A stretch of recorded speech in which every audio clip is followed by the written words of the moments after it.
Relíquia se inicia com uma apresentação na qual o narrador e personagem central da história, Teodorico Raposo, busca explicar ao leitor o que o levou a compor as memórias de sua vida. Ele afirma primeiramente que a principal justificativa está no fato de tanto ele como seu cunhado, Crispim, acreditarem que suas memórias encerram uma lição lúcida e forte, sendo merecedoras, portanto, da imortalidade que a literatura propicia __. A narrativa se centrará numa viagem feita por Teodorico ao Egito e à Palestina, logo após uma decepção amorosa. Viagem esta que promoveu significativas mudanças em seus bens e em sua moral. Não querendo dar ao seu relato uma forma de guia de viagem, ele contará, com sobriedade e com sinceridade, os casos que provocaram as mudanças em sua vida. Contudo, há um outro objetivo para a escrita de suas memórias: promover uma correção na livro que seu douto amigo, Topsius, companheiro naquela viagem, escrevera sobre Jerusalém. Nesta obra, Jerusalém passeada e comentada, Topsius afirma que Teodorico levava dentro de 2 embrulhos de papel que o acompanharam na viagem restos de seus antepassados. Preocupado com o que a burguesia liberal pensará dele, já que só através dela se conseguem as coisas boas da vida, Teodorico deseja não só corrigir a obra do amigo, mas também esclarecer seus concidadãos do conteúdo dos 2 pacotes _. Ainda que a narrativa se centre na viagem à Terra Santa, Teodorico escreve suas memórias relatando-nos toda a sua vida, desde a história do encontro de seus pais, até o momento da decisão de transformar suas experiências de vida em literatura. A narrativa de Teodorico Raposo. Teodorico começa por nos dizer que seu avô paterno, Rufino da Conceição, era padre, teólogo e autor de uma devota vida de Santa Filomena _. Sua avó, Filomena Raposo, era doceira, conhecida por a Repolhuda, e vivia em Évora com o filho, Rufino da Assunção Raposo, afilhado de Nossa Senhora da Assunção, pai do protagonista __. Rufino trabalhava no correio e escrevia, vez em quando, no Farol do Alentejo. Em 1853, durante a visita de um importante bispo a Évora, de Gaspar de Lorena, Rufino escreveu um artigo elogioso à presença de tão insigne prelado, e ganhou de imediato a simpatia do bispo. Quando este ficou sabendo que Rufino da Assunção era também afilhado carnal do padre Rufino da Conceição, seu amigo de estudos à época do seminário, redobrou sua afeição por Rufino filho, e além de presenteá-lo com um relógio de prata, conseguiu com que este fosse nomeado, escandalosamente, diretor da alfândega de Viana _. Em Viana, o pai de Teodorico conheceu um rico cavalheiro de Lisboa, o comendador G. Godinho, que passava o verão em sua quinta, o mosteiro, com 2 sobrinhas, a devota de Maria do Patrocínio e a gordinha e trigueira de Rosa. Nas constantes visitas que fazia ao mosteiro, Rufino da Assunção tangia sua viola para de Rosa e o amor entre eles não demorou a surgir. Iniciaram o namoro e logo depois casaram-se _. Teodorico Raposo nasceu numa tarde de sexta-feira da Paixão e de Rosa, sua mãe, morreu na manhã seguinte, no sábado de Aleluia. Órfão da mãe, ele foi criado pelo pai, longe do avô comendador G. Godinho e da tia de Maria do Patrocínio. Ainda na infância, o menino perdeu o avô comendador e logo depois, o pai. Aos 7 anos, órfão, sua tia de Maria do Patrocínio mandou um seu empregado, o senhor Matias, buscar-lhe em Viana. Já durante a viagem, Teodorico começou a registrar suas impressões do mundo exterior. Uma delas, em particular, deixou no menino fortes lembranças: o encontro no corredor de uma estalagem com a inglesa do senhor Barão __. Numa manhã de domingo chegaram enfim a Lisboa, no casarão do Campo de Santana, casa de Maria do Patrocínio, a titi. Entre a timidez do menino e a rispidez beata da velha senhora, Teodorico logo teve que aprender que a titi era muito rica e que era necessário ser temente a Deus, quietinho em casa, sempre obediente a titi, e mais do que tudo, dizer sempre que sim a titi _. Na noite daquele mesmo domingo, Teodorico conheceu Padre Casimiro e Padre Pinheiro, religiosos que frequentavam a casa de Patrocínio, e viu pela primeira vez o oratório da titi, que o maravilhou com sua riqueza e brilho. Aos 9 anos, Teodorico foi mandado pela titi para o Colégio dos Isidoros, em regime de internato. Lá, logo ligou-se ternamente a um rapaz chamado Crispim, que adorava beijá-lo na face e mandava-lhe bilhetinhos chamando-o de seu idolatrado. Um dia, chamado de lambisgoia por um dos rapazes do colégio, Teodorico esmurrou-o bestialmente e a partir daí passou a ser temido. a fumar e a desenvolver as primeiras paixões underline. Durante esse tempo, uma vez por mês, Vicência, empregada de patrocínio e primeiro amor ilícito de Teodorico, vinha buscá-lo para passar um domingo com a titi. Nesses domingos iam à missa, a titi cobrava-lhe o conhecimento da doutrina religiosa e vagarosamente por meio da Vicência. Ele penetrava na intimidade e nas histórias da família. Depois do Colégio dos Isidoros, Teodorico foi terminar os preparatórios em Coimbra, na casa do Dr. Roxo, lente em teologia, o qual impôs-lhe uma vida dura e claustral, ganhando de imediato o ódio de Teodorico. No entanto, morto o eclesiástico no primeiro ano de direito, Teodorico mudou-se para a divertida hospedagem das Pimentas, e conheceu logo os prazeres da liberdade. Brigas, bebedeiras, amores e vadiagem passaram a constituir sua vida em Coimbra. Por causa de sua barba vasta e negra, apelidaram-no de Raposão, alcunha que ele aceitou com orgulho. As rezas e a vida piedosa aconselhadas pela titi foram abandonadas, mas nem por isso, ele deixará de escrever quinzenalmente uma carta à titi dizendo de sua humilde e recatada vida __. Numa de suas férias de verão passadas em Lisboa ao lado da odiosa titi, por meio do Silvério, amigo de estudos em Coimbra, conheceu Adélia e logo se apaixonou, mas, temeroso do ódio da titi às relações entre homens e mulheres, voltou a Coimbra e aos estudos __. Tempos depois, retornou definitivamente a Lisboa com o grau de doutor. Como recompensa de seus estudos e por sua demonstração de uma vida beata, a titi deu-lhe um cavalo, roupas novas e mesada e começou, assim farta e regalada, sua existência de sobrinho da senhora Patrocínio das Neves. Manteve-se, contudo, a hipocrisia da dupla vida. Por um lado, os amores de Adélia, constantemente visitada, por outro, a santidade das visitas diárias, a pedido da titi a igrejas, capelas e oratórios. Num encontro com o Dr. Margaride, antigo amigo da família Neves e velho amigo de seu pai, Teodorico confessou suas preocupações com o destino que a titi daria à sua herança, pois não acreditava que tivesse ainda conquistado, com sua aparente fervorosa religiosidade, a Beata Senhora. Dr. Margaride disse-lhe então que ele possuía um forte rival, Jesus Cristo, e que era necessário lutar mais para vencê-lo, mas que isto não era impossível. A senhora Patrocínio das Neves, muito provavelmente, deixaria toda sua fortuna para a igreja, a não ser que Teodorico se mostrasse um santo. Teodorico percebeu, então, que se era necessário fazer frente ao rival, corrigindo sua devoção e tornando-a perfeita. Passou assim a não perder uma missa, uma novena, uma quermesse, participar de todos os desagravos ao sacramento, jejuns, enfim. Decidiu tornar-se um santo frente à sua titi. Com tantas atividades, seu tempo e energia para os amores de Adélia diminuíram muito. Ela não demorou a arranjar outro amante, o Adelino.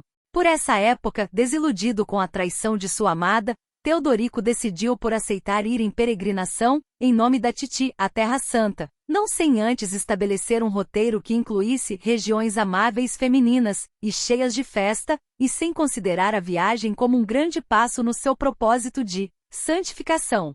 Antes de partir, no entanto, prometeu a titi trazer uma relíquia religiosa da Terra Santa, que a ajudaria a intensificar sua adoração e passar melhor os seus dias. Em Alexandria, no Egito, terra sensual e religiosa, já em companhia do Dr. Topsius, seu companheiro de viagem, hospedaram-se no Hotel das Pirâmides e lá conheceram o alpedrinha português, moço de bagagem, que logo indicou a Raposão o caminho do amor, uma lozinha discreta, onde se vendiam luvas e flores de cera, cuja dona era uma inglesa de York, chamada Miss Mary.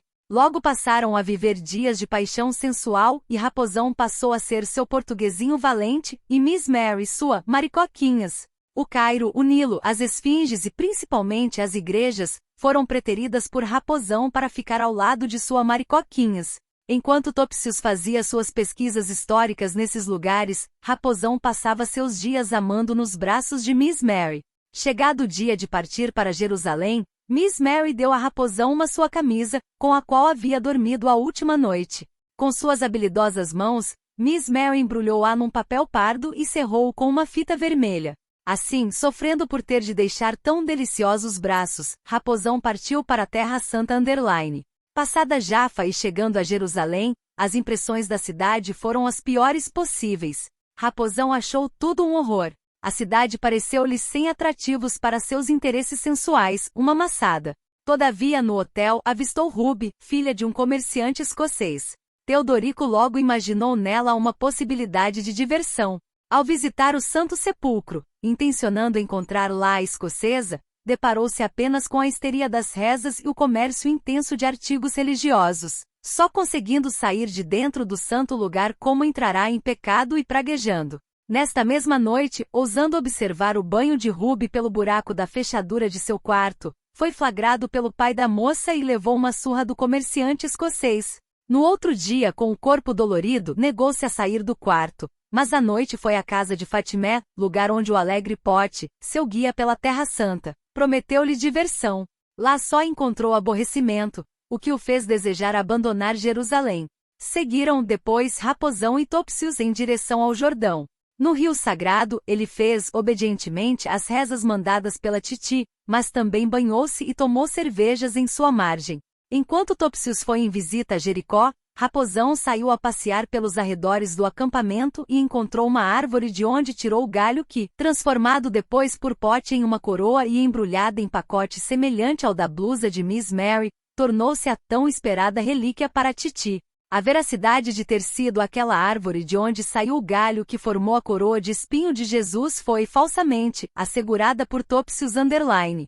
Ao adormecer naquela mesma noite, Raposão sonhou ter se transportado, junto com Topsius, para a sexta-feira em que Cristo foi apresentado a Pilatos, julgado pelo seu crime de declarar-se reis dos judeus e crucificado. Em seu sonho, Raposão e Topsius acompanharam todo o processo do julgamento, as tentativas de Pilatos de se esquivar da sentença, as argumentações dos judeus para condená-lo. Presenciaram a crucificação, a dor de Cristo na cruz, a tentativa de seus amigos de salvá-lo da morte, através do vinho da misericórdia, que provocava a morte aparente, e, por fim, ficaram sabendo da morte de Jesus e do cumprimento da vontade divina _. No relato que faz de seu sonho, Raposão apresenta logo no início a ideia de que com ele se revela uma nova verdade, sem mistificações, sobre a morte de Cristo. Em relação a essa verdade, são significativas as últimas falas de Topsius. Quando fica sabendo pelos amigos de Cristo que seu corpo foi roubado do sepulcro para tentar reanimá-lo e que o sepulcro havia ficado vazio, ele afirma para Raposão que no dia seguinte as mulheres que amavam Cristo iriam ao sepulcro e, não encontrando seu corpo, sairiam a gritar o milagre da ressurreição e assim surgiria uma nova religião _. Ao acordar no dia seguinte, Raposão sentia desânimo e vontade de deixar a Terra Santa. Partiram ainda rumo à Galiléia e visitaram Betel, Sichem e Nazaré, voltando por fim a Jerusalém. Na Cidade Santa, aborrecido com tanta religiosidade, Raposão decidiu por ficar no hotel ordenando as outras pequenas relíquias que havia comprado. Ao partir de Jerusalém, decidiu desfazer-se do pacote com a blusa de Miss Mary, temeroso do olhar e dos dedos da Titi, sempre a ver e a remexer tudo. Desatento à semelhança dos pacotes, ele os trocou, deixando a coroa e levando como relíquia para Titi a roupa íntima de Miss Mary _. Novamente em Jafa, reencontraram Alpedrinha. Pelo moço, Raposão ficou sabendo que sua amada Miss Mary havia partido com um italiano para Tebas. Irado com a traição, Raposão ainda ficou sabendo que também Alpedrinha havia tido um caso com ela e, como lembrança, tinha recebido um chambrezinho. Desiludido e desejoso dos ares portugueses, reiniciou sua viagem de volta a Portugal, deixando Topsius em Alexandria. Chegando a Lisboa, foi recebido com admiração pela Titi. Teodorico teve assim a certeza de que sua sorte mudará, pois após a santa viagem, não haveria mais dúvida quanto às suas virtudes religiosas. De Patrocínio demonstrava por ele grande reverência e o olhava com devoção. Nem por isso, a senhora deixou de ir conferir as malas de sobrinho, para ver se encontrava marcas de relaxações com mulheres _. Na noite da chegada, num jantar de homenagem e comemoração, além das pessoas habituais à casa de Patrocínio, Teodorico foi apresentado ao padre Negrão, substituto de padre Casimiro que estava muito doente. De imediato, odiou a intimidade que o padre demonstrava gozar com a Titi e prometeu terminar com o que parecia uma ameaça ao seu poder. Após o jantar, momento marcado para a entrega da grande relíquia trazida pelo sobrinho para a Titi, todos foram para a frente do oratório, que estava ricamente preparado para receber tão santa preciosidade. Quando de Patrocínio desembrulhou o pacote e, em vez da anunciada coroa de Cristo, teve em mãos a prova mais contundente das relaxações de seu sobrinho, a blusa de Miss Mary. De imediato, a beata senhora escorraçou Teodorico de sua casa, que só teve tempo para pegar as outras pequenas relíquias que trouxera Underline. Expulso da casa da titi e sem dinheiro, Teodorico foi para o hotel da Pomba de Ouro Underline. Aí pouco tempo depois encontrou o Sr. Lino, negociante de objetos sagrados vindos da Terra Santa. Teodorico de imediato passou a negociar as pequenas relíquias que havia trazido de sua viagem com o comerciante. Logo percebendo que poderia comercializar as peças sozinhos, sem a intermediação do Sr. Lino, começou a vender para as beatas locais, produzindo falsas relíquias, desgastando rapidamente o negócio. Novamente empobrecido, Teodorico recebeu a notícia pelo Justino, tabelião de Patrocínio, de que a titi havia morrido e que tinha lhe deixado de herança um velho óculo Underline.